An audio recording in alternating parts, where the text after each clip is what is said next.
Pengangkatan itu bukanlah dongeng. Pertanyaannya, apakah kita yakin bahwa kita masuk dalam golongan orang yang nanti akan diangkat di akhir zaman?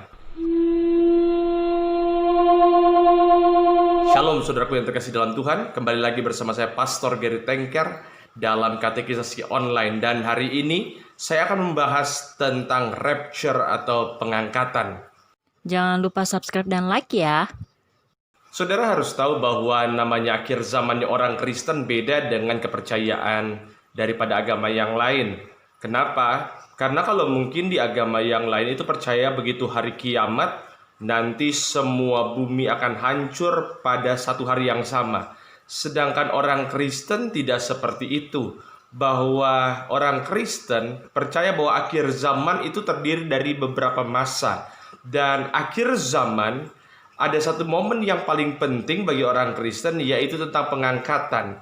Dan sebetulnya banyak orang Kristen saat ini, bahkan banyak para teolog yang menganggap bahwa pengangkatan atau rapture dalam bahasa Inggris itu adalah seperti sebuah dongeng. Mereka menganggap bahwa rapture itu bukanlah hal yang nyata. Bapak Ibu yang terkasih dalam Tuhan, kita harus tahu bahwa rapture itu tercatat dalam Alkitab, dan nanti kita akan membahas beberapa ayat. Akhir zamannya orang Kristen itu kan dimulai dengan pengangkatan. Saudara perhatikan baik-baik, ya.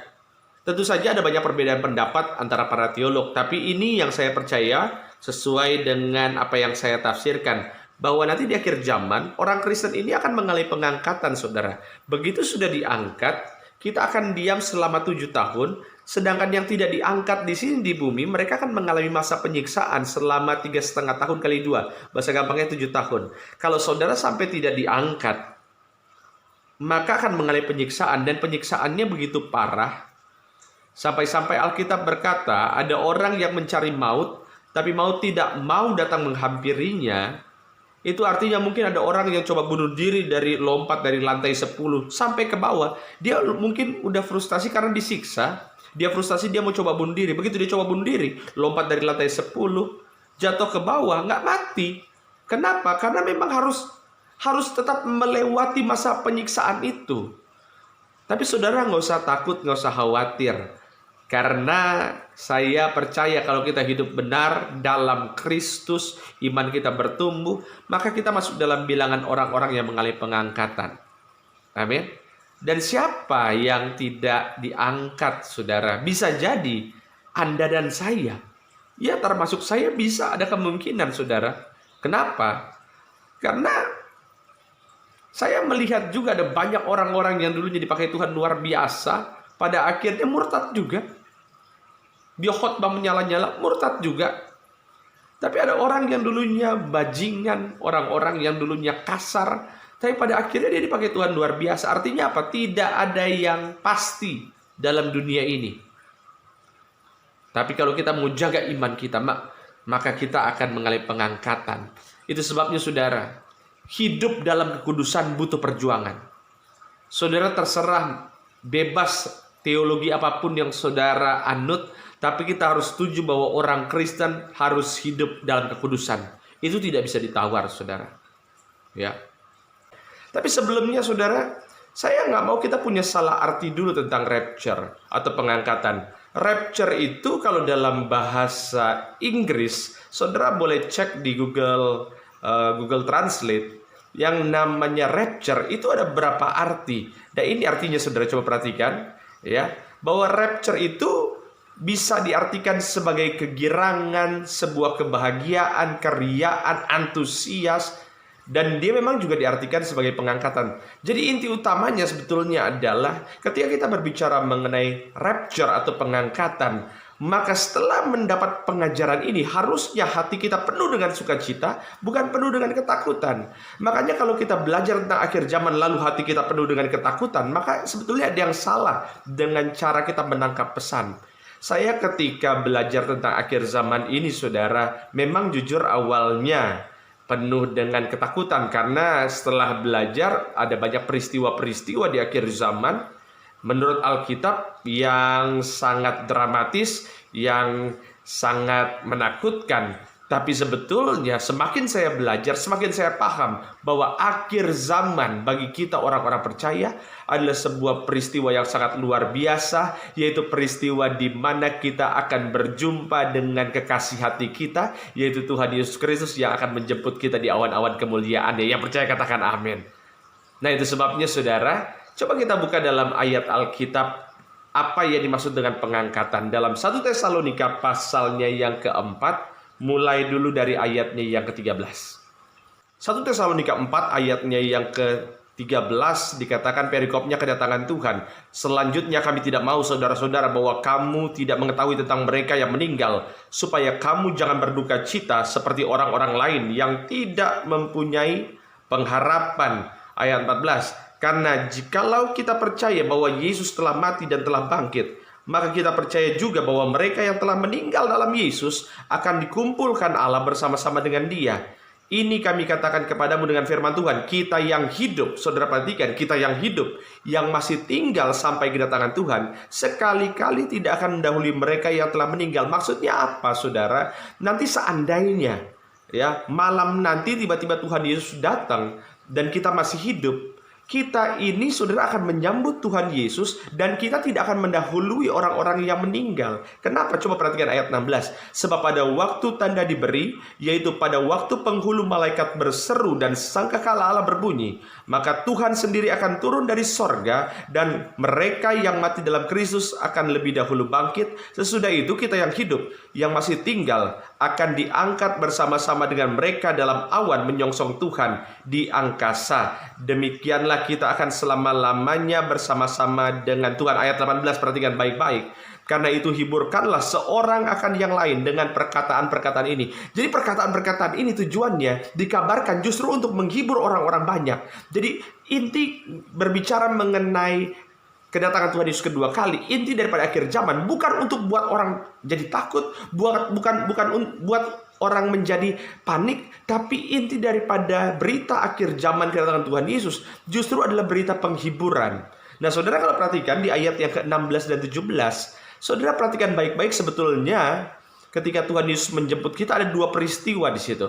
Peristiwa yang pertama, saudara perhatikan di ayat yang ke-16 bagian B itu, maka Tuhan sendiri akan turun dari sorga. Tuhan turun dari sorga dan mereka yang mati dalam Kristus akan lebih dahulu bangkit. Jadi nanti begitu Tuhan Yesus menjemput kita di awan-awan, saudara perhatikan baik-baik, nanti orang yang sudah mati ini itu akan bangkit, saudara. Ya, loh, Pak, kok akan bangkit? Emang selama ini rohnya ada di mana? Ya, saudara, saya juga sudah pernah membahas itu, kemana arwah orang mati. Saudara boleh klik, ya, ini yang di sini. Saudara boleh klik ini. Untuk mengetahui arwah orang mati itu kemana, apakah ke Hades, ke Sheol. Saya udah bahas di sini ya, saudara boleh klik. Nah, saudaraku, bahwa nanti di akhir zaman orang-orang itu akan bangkit, orang mati akan bangkit. Tapi saudara harus perhatikan baik-baik, yang mati dalam Kristus. Dan saudara, ketika orang itu mati dalam Kristus di akhir zaman, ini semua akan bangkit. Makanya akhir zaman itu berita yang menyenangkan. Saudara nanti mungkin akan bertemu dengan orang tua kita yang sudah dipanggil sama Tuhan. Mereka yang sudah meninggal sebelumnya, mereka sudah pergi ke sorga. Nanti di akhir zaman, itu kita akan bertemu lagi dengan keluarga kita yang meninggal dalam Kristus. Tapi ada juga peristiwa yang kedua, saudara. Peristiwa yang kedua, kita yang masih hidup, seandainya malam ini Tuhan Yesus datang dan kita masih hidup, kita ini akan diangkat ke sorga. Nah, itu saudara dalam 1 Tesalonika. Nah, sekarang kita buka lagi ayat yang berikutnya. Hubungan juga dengan kebangkitan atau kedatangan Tuhan Yesus yang kedua kali. 1 Korintus pasal 15 ayatnya yang ke-49. Sama seperti kita telah memakai rupa dari yang alamiah, demikian pula kita akan memakai rupa dari yang sorgawi. Saudara-saudara, inilah yang hendak kukatakan padamu, yaitu bahwa daging dan darah tidak mendapat bagian dalam kerajaan Allah. Jadi ketika kita nanti diangkat, saudara, tidak dalam bentuk tubuh, tidak bentuk daging dan darah ini, kita nanti akan terbang dengan kemuliaan, tubuh kemuliaan. Makanya ayat 48 dikatakan, makhluk-makhluk alamiah sama dengan dia yang berasal dari debu tanah, dan makhluk-makhluk sorgawi sama dengan dia, huruf besar, yang berasal dari sorga. Jadi nanti ketika kita diangkat ke sorga, kita akan menggunakan tubuh kemuliaan.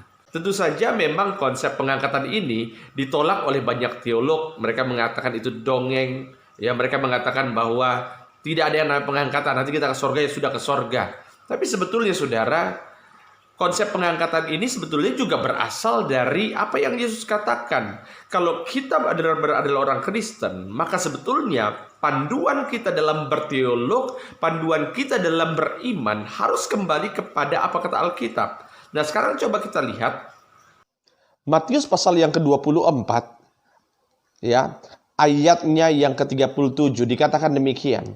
Sebab sebagaimana halnya pada zaman Nuh, demikian pula halnya kelak pada kedatangan Anak Manusia. Sebab sebagaimana mereka pada zaman sebelum air bah itu makan dan minum, kawin dan mengawinkan, sampai kepada hari Nuh masuk ke dalam bahtera, dan mereka tidak tahu akan sesuatu sebelum air bah itu datang dan melenyapkan mereka semua. Demikian pula lah halnya kelak pada kedatangan Anak Manusia, kedatangan Yesus yang kedua. Jadi saudara, ini diibaratkan seperti kedatangan air bah, di mana tiba-tiba ini banyak orang yang akhirnya mati. Inti utamanya Yesus mau katakan tidak ada yang tahu waktunya. Jadi seandainya sampai ada pendeta, saya ini tipikal pendeta yang jarang menghakimi pendeta lain sebagai sesat. Tapi khusus yang ini saya harus keras. Kalau sampai ada pendeta manapun yang mengucapkan atau menginformasikan bahwa Tuhan Yesus akan datang tanggal sekian, bulan sekian, tahun sekian, jam sekian, saya mau katakan sesat. Termasuk kalau kalimat itu juga keluar dari mulut saya. Saudara, detik di mana saya ucapkan bahwa Tuhan Yesus akan datang jam begini, bulan begini, detik itu juga saudara nggak usah dengarkan lagi khotbah saya. Kenapa? Karena ketika saya memberitahukan Tuhan Yesus datang jam berapa, hari apa, detik itu juga saya adalah penyesat. Begitu saudara. Coba lihat ayat yang ke-40. Pada waktu itu, kalau ada dua orang di ladang, ini kalau dalam bahasa Yunani itu saudara, dia gendernya laki-laki gitu ya. Dua orang itu gendernya laki-laki. Dua orang di ladang, seorang akan dibawa dan yang lain akan ditinggal. Ya. Ayat 41, kalau ada dua orang perempuan yang sedang memutar batu kilangan, yang seorang akan dibawa dan yang lain akan ditinggalkan. Karena itu berjaga-jagalah, sebab kamu tidak tahu pada hari mana Tuhanmu datang. Sebetulnya kalau kita lihat konteksnya bahwa laki-laki sedang di ladang, perempuan itu sedang mengirik. Saudara, ini dua-duanya kerja, dan ketika Yesus berbicara ini, Yesus berbicara itu kepada murid-muridnya, kepada orang-orang yang mengikut dia. Bahasa gampangnya Tuhan Yesus mau berkata bahwa ini loh, dua orang di ladang lagi bekerja, lalu dua orang perempuan ya sedang memutar batu kilangan, itu sedang bekerja. Yang satu ketinggalan, yang satu itu diangkat. Bahasa gampangnya saudara, setiap kita itu ada kemungkinan diangkat, ada kemungkinan ditinggal. Saudara yang melakukan pekerjaan yang sama, sebagian terangkat, sebagian ditinggal. Dan ini juga berarti ada orang-orang yang bekerja, yang selama ini mereka berkata bahwa saya bekerja untuk Tuhan. Nggak semuanya diangkat. Karena ada orang-orang yang bekerja untuk Tuhan. Orang-orang yang merasa selama ini melayani Tuhan. Toh pada akhirnya ketinggalan. Saya suka sekali saudara dengan film Left Behind. Saudara boleh nonton ini ya. Left Behind ini ya, Left Behind. Itu Nicolas Cage tahun 2014. Satu kali ada adegan di mana satu orang dia tidak mengalami pengangkatan. Lalu dia datang ke gereja. Pas dia datang ke gereja, dia lagi berdoa. Saudara tahu dia ketemu sama siapa? Dia ketemu sama pendeta di gereja itu. Lalu dia tanya, kenapa Pak Pendeta nggak diangkat? Lalu pendetanya bilang, ya itu salah saya. Artinya apa? Di akhir zaman, tidak semua orang yang mengaku bahwa mereka bekerja untuk Tuhan, mereka mengalami pengangkatan. Jadi, nggak semua orang saudara yang rajin gereja, yang melayani aja nggak semua diangkat, apalagi yang hanya sekedar rajin gereja, apalagi yang jarang gereja. Dan ini kenyataan saudara. Kenapa bisa terjadi seperti itu? Makanya ayat favorit saya itu di 2 Tesalonika saudara. Kalau saudara sudah sering dengar serial khotbah saya, ini salah satu ayat yang paling sering saya buka, yaitu 2 Tesalonika pasal yang kedua, ayatnya yang ke-1. 2 Tesalonika 2 ayat 1 dikatakan begini. Tentang kedatangan Tuhan kita, Yesus Kristus, dan terhimpunnya kita dengan Dia. Kami minta kepadamu saudara-saudara, supaya kamu jangan lekas bingung dan gelisah, baik oleh ilham roh maupun oleh pemberitaan atau surat yang dikatakan dari kami, seolah-olah hari Tuhan telah tiba. Ayat 3. Maksudnya gini saudara, kamu tuh nggak usah terlalu heboh seakan-akan hari Tuhan mau datang besok. Kamu bekerja ya bekerja seperti biasanya. Makanya saya suka dengan kalimat begini. Bekerjalah seakan-akan kita masih hidup 1000 tahun lagi, tapi berdoalah, beribadalah seakan-akan Tuhan Yesus mau datang malam hari ini. Gitu ya. Ayat yang ketiga, janganlah kamu memberi dirimu disesatkan orang dengan cara yang bagaimanapun juga, sebab sebelum hari itu datang, haruslah datang dahulu murtad, dan haruslah dinyatakan dahulu manusia durhaka. Saudara tahu apa yang dimaksud dengan murtad? Murtad itu adalah orang yang tadinya percaya pada Yesus, lalu tiba-tiba berubah imannya. Artinya, tidak semua orang Kristen itu mengalami pengangkatan. Karena toh banyak orang Kristen yang pada akhirnya mengalami kemurtatan. Banyak orang Kristen yang akhirnya juga mengalami pindah imannya. Itu sebabnya saudara, kita itu harus bertumbuh dalam iman. Nah sekarang kita kembali. Kalau begitu siapa yang mengalami pengangkatan? Saudara, biarlah Alkitab sendiri yang menjawab siapa orang-orang yang mengalami pengangkatan. Yang pertama, Mereka yang mati dalam pengangkatan yang pertama itu adalah dalam 1 Tesalonika pasal yang keempat, ayat yang ke-16 dikatakan, maka Tuhan sendiri akan turun dari sorga dan mereka yang mati dalam Kristus akan lebih dahulu bangkit. Sudah itu kita yang hidup, yang masih tinggal, akan diangkat bersama-sama Dia. Jadi sebetulnya saudara, sama seperti orang yang sudah meninggal dalam Kristus, maka syarat yang sama juga berlaku bagi orang-orang yang masih hidup. Yang pertama, mereka yang diangkat adalah mereka yang ada dalam Kristus. Saudara, ada dalam Kristus. Apa yang dimaksud ada dalam Kristus? Bukan berada dalam gereja. Saudara, rajin gereja bukan jaminan saudara mengalami pengangkatan. Karena toh ada banyak orang Kristen, tapi saya percaya, saya bahkan berdoa, ini tidak masuk dalam golongan kita semua. Kenapa? Karena ada banyak orang Kristen datang ke gereja, yang mereka cari bukan firman Tuhan. Yang mereka cari adalah hal-hal yang menyenangkan telinga. Maka saya sering katakan ini juga ketika saya katekisasi online di Facebook Live, atau bahkan dalam channel YouTube, bahkan dalam khotbah-khotbah saya selalu katakan bahwa saya ini bukan tipikal orang yang mau cari pengikut. Ya saudara, karena saya tidak mau cari pengikut, makanya saya khotbah, saya sampaikan apa yang sesuai dengan firman Tuhan, walaupun memang kadang-kadang itu menyakitkan. Saya akan berkata ya di atas ya, tidak di atas tidak. Lalu kalau ada orang yang sakit hati karena kebenaran firman Tuhan, tidak mau dengar khotbah lagi, tidak mau dengar lagi khotbah saya, tidak jadi masalah memang saudara. Kenapa? Karena itulah kebenaran. Karena kalau saudara berulang kali hanya mau dengar yang enak-enak di telinga, maka sebetulnya kita masuk dalam golongan bayi rohani. Itu sebabnya Alkitab berkata dalam Ibrani 5 ayat yang ke-12, sebab sekalipun kamu ditinjau dari sudut waktu, sudah seharusnya menjadi pengajar. Kamu masih perlu lagi diajarkan asas-asas pokok dari penyataan Allah. Dan kamu masih memerlukan susu, bukan makanan keras. Ayat 13, barang siapa masih memerlukan susu, ia tidak memahami ajaran tentang kebenaran, sebab ia adalah anak kecil. Ayat 14, tetapi makanan keras adalah untuk orang-orang dewasa, yang karena mempunyai panca indera yang terlatih untuk membedakan yang baik daripada yang jahat. Saudara, saya dalam penginjilan seringkali ada orang, ya kalau lagi menginjili orang yang lebih senior, dibilang begini, sejak kamu masih pakai celana SD, saya sudah hafal Kejadian sampai Wahyu. Saudara, iman kita itu bukan iman yang diukur dalam masalah waktu. Karena mungkin saudara umurnya sekarang 50 tahun, 40 tahun. Pertanyaannya, saudara punya pengalaman Kristen itu benar-benar 50 tahun atau tidak? Jangan-jangan pengalaman kita jadi Kristen itu hanya 1 tahun yang diulang 50 kali. Kenapa? Untuk membedakan mana yang dewasa dalam Kristus adalah saudara cek aja makanan saudara sudah makanan keras atau jangan-jangan masih makanan bayi. Apa bedanya makanan keras dengan makanan bayi? Makanan bayi itu adalah makanan di mana saudara dengar hanya untuk menyenangkan telinga. Bapak Ibu, saya percaya Tuhan bisa memberkati kita dengan berbagai cara. Tuhan bisa memberkati kita dengan keuangan. Tapi kalau saudara masih mau dengar selalu setiap kali saudara datang ke gereja tujuannya hanya untuk cari kekayaan supaya hutang bisa dibayar, sembuh dari sakit penyakit, saudara, maka makanan kita itu harus ditingkatkan. Makanan kita itu adalah makanan yang untuk pengajaran sehingga kita makin bertumbuh sama seperti Yesus yang adalah sempurna.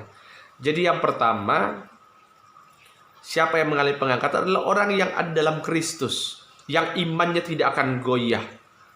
Saudara selama ini jadi Kristen kenapa?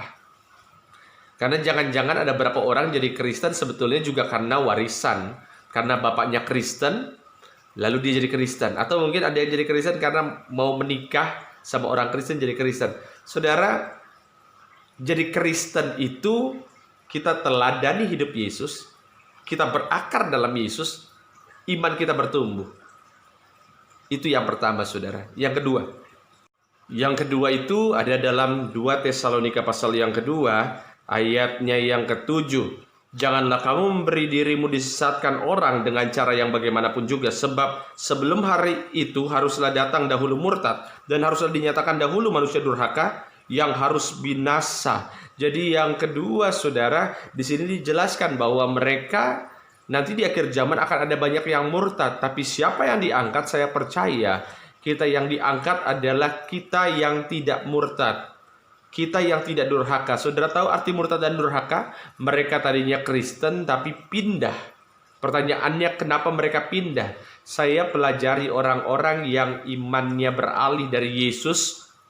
Itu ada beberapa hal. Yang pertama, karena aspek materi. Mungkin karena mau jabatan mereka pindah.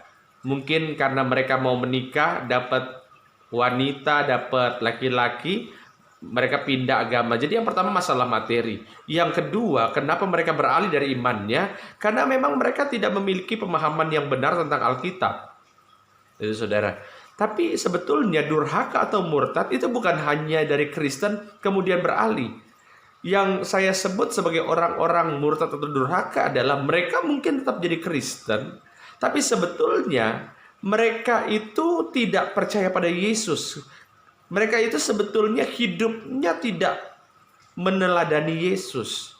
Maka saya paling benci kalau ada orang-orang Kristen yang sering bilang begini, ya Tuhan Yesus kan datang, dia kan mau cari orang berdosa seperti saya. Ya nanti Tuhan Yesus datang kan dia pasti cari saya kan orang berdosa. Saudara harus ingat, kedatangan Tuhan Yesus yang pertama memang untuk cari orang yang berdosa. Tapi kedatangan Tuhan Yesus yang kedua kali, siapa yang diangkat? Dia tidak lagi cari orang-orang yang berdosa, saudara. Dia cari orang-orang yang hidup dalam kebenaran. Itu sebabnya yang kedua, kenapa mereka tidak diangkat Tuhan? Karena mereka murtad. Kenapa mereka murtad? Karena mereka tidak hidup dalam kebenaran. Hidup kudus itu fungsinya adalah untuk menjaga diri kita agar tidak terpancing dengan godaan-godaan dunia. Itu saudara yang dikasih dalam Tuhan. Yang ketiga, siapa orang-orang yang akan mengalami pengangkatan? Orang-orang yang tidak mengalami pengangkatan adalah orang-orang yang terikat dengan dosa. Artinya siapa yang diangkat adalah orang-orang yang tidak terikat dengan dosa. Saya pelajari ada beberapa dosa yang kutuknya begitu mengikat. Apa saja dosa-dosa yang begitu mengikat, saudara? Ya, doa sama arwah. Saudara, untuk doa sama arwah, saudara boleh klik yang di sini ya. Yaitu boleh nggak doa sama arwah? Nah, doa sama arwah, saudara percaya sama mengikat perjanjian dengan kuasa jahat, itu dosa yang mengutuk. Itu kutuk yang mengikat, saudara. Ya, itu sebabnya saudara harus dilepaskan. Saudara doa kepada orang mati, ya, perzinahan, itu kutuk yang mengikat. Itu sebabnya saudara harus dilepaskan, percaya pada Yesus, dan jangan berbuat dosa lagi. Memang saya percaya bahwa hidup Kristen ini tidak bisa lepas dari godaan. Kadang-kadang kita baru keluar rumah, ya pasti ada saja dosa yang sudah menunggu. Tapi hidup ini harus diubahkan terus-menerus. Yang jadi bahaya adalah kalau jadi orang Kristen, begitu dia melakukan dosa, rasa bersalahnya udah dol. Ya kan? Dia punya rasa bersalah udah dol. Maksudnya apa? Ya udahlah, dia mungkin ada beberapa orang yang profesinya sebagai seorang sales atau penjual, ya udahlah tipu-tipu dikit itu biasa. Saudara mungkin habis bohongin orang, lalu nggak ada merasa bersalahnya. Saya bilang itu perasaan bersalahnya sudah dol, ya udah dol, udah nggak ada rasa bersalahnya lagi. Nah itu bahaya, saudara. Ya, rasa bersalah itu tujuannya apa? Tujuannya adalah supaya kita sadar kita ini berdosa, dan ketika kita sadar kita berdosa, kita datang pada Yesus. Itu, saudara. Nah itu yang ketiga. Jadi dosa yang mengikat. Itu sebabnya saya simpulkan, siapa orang-orang yang tidak mengalami pengangkatan? Yang pertama adalah mereka yang di luar Kristus. Yang kedua mereka yang murtad. Yang ketiga mereka yang hidupnya terikat dengan dosa. Ya, berarti siapa yang diangkat? Lawan daripada ketiga itu, begitu kan? Jadi yang diangkat itu adalah mereka yang hidup dalam Kristus, mereka yang tidak murtad, mereka yang tidak terikat lagi dengan kuasa dosa. Dan yang keempat, ini yang penting. Dalam Wahyu pasal 18, Wahyu pasal yang ke-13, saudara, ayat yang ke-18, ini yang penting juga, saudara. Nanti dalam serial berikutnya saya akan bahas secara lebih detail dan spesifik. Wahyu pasal 13 ayatnya yang ke-18 dikatakan begini, yang penting di sini ialah hikmat. Barang siapa yang bijaksana, baiklah ia menghitung bilangan binatang itu, karena bilangan itu adalah bilangan seorang manusia dan bilangannya ialah 666.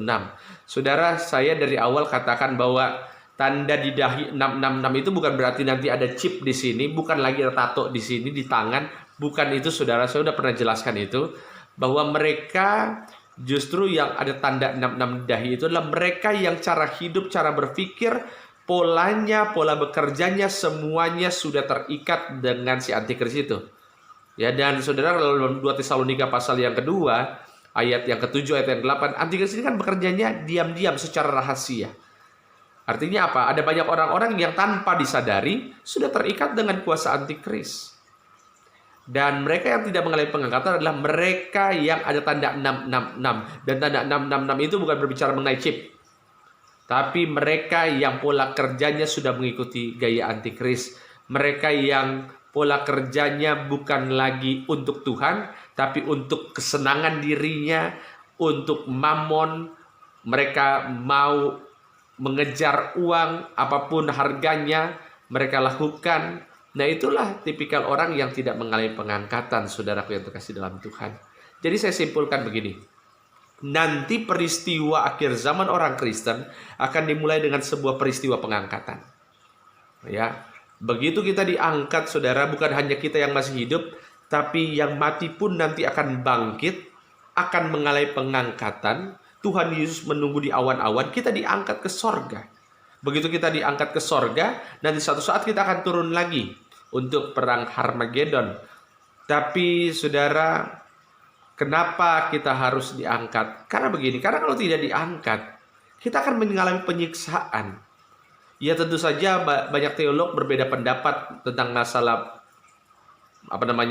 pengangkatan. Ada yang pretribulasi, jadi diangkat dulu baru nanti ada penyiksaan. Ada yang di tengah-tengah, ada yang disiksa dulu baru nanti diangkat. Apapun itu, saudara, tapi saudara harus mengalami pengangkatan. Kenapa? Karena satu saat ketika kita diangkat Tuhan, kita rindu untuk bertemu dengan orang-orang yang sudah dipanggil Tuhan. Mungkin orang tua kita meninggal dalam Kristus, nanti di akhir zaman kita akan bertemu lagi.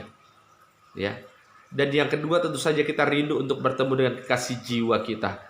Sebagai penutup saya kasih ilustrasi, ada salah satu tokoh dalam sejarah Alkitab, sejarah gereja yang cukup saya kagumi, ya. Dan orang ini, saudara, dia itu buta sejak lahir. Nah, begitu dia buta sejak lahir, namanya Fanny Crosby. Dan begitu dia buta sejak lahir, kalau saudara pernah dengar Fanny Crosby, dia itu menciptakan banyak sekali lagu rohani, ya kan? Salah satu lagu rohani adalah lagu favorit saya. Lagunya itu begini, ku berbahagia, yakin teguh, Yesus abadi kepunyaanku. Itu salah satu lagunya. Dia menciptakan ada ribuan lagu rohani. Nah, Satu kali dia wawancara dengan seorang reporter, ditanya, Nyonya Fanny Crosby, apa kamu tidak menyesal bahwa kamu lahir buta? Dia bilang dia tidak menyesal. Saya tidak menyesal. Kenapa Anda tidak menyesal? Lalu dia bilang begini, saya tidak menyesal karena satu saat nanti di akhir zaman, di sorga kelak, saya dibangkitkan dengan tubuh yang sempurna, mata saya bisa melihat, dan saya bersyukur nanti ketika saya bisa melihat di sorga, orang pertama yang akan saya lihat adalah kekasih jiwa saya, Tuhan Yesus Kristus. Dan itulah khotbah saya, dan itulah pemahaman tentang pengangkatan. Saya berdoa setiap saudara namanya tercatat dalam bilangan orang-orang yang diangkat Tuhan. Hidup benar, jaga kudusan. Jadi Kristen itu harus fanatik, saudara. Iya, harus fanatik. Nggak boleh hidup setengah-setengah. Makanya dalam Wahyu dikatakan apa? Dalam Wahyu dikatakan Tuhan menolak orang yang suam-suam kuku. Jadi Kristen harus fanatik. Yang nggak boleh itu jadi Kristen yang intoleran. Tahu intoleran ya? Yang bukan Kristen dimusuhi. Itu yang nggak boleh, saudara. Kita jadi fanatik tapi tetap harus toleran kepada orang non-Kristen. Itulah gaya hidup orang Kristen, saudara. Dan sebelum kita sudahi, tundukkan kepala, saudara boleh taruh tangan kanan di dada, dan saya berdoa untuk setiap saudara. Tuhan Yesus, lihat jemaat-Mu yang mendengarkan firman ini, mereka yang rindu untuk semakin hari semakin bertumbuh. Jamah kami ya Tuhan, kami percaya bahwa firman-Mu ya dan amin. Maka kami percaya, iman kami bertumbuh, nama kami tercatat dalam bilangan orang-orang yang mengalami pengangkatan. Satu saat kelak kami akan berjumpa dengan Tuhan Yesus Kristus dalam nama Tuhan Yesus. Haleluya, amin. Dan saudara kalau masih ada punya pertanyaan, saudara boleh tulis komentar, saudara boleh kirim private message ke saya dan saya akan menjelaskannya. Tuhan Yesus memberkati. Segala kemuliaan hanya milik Tuhan Yesus Kristus.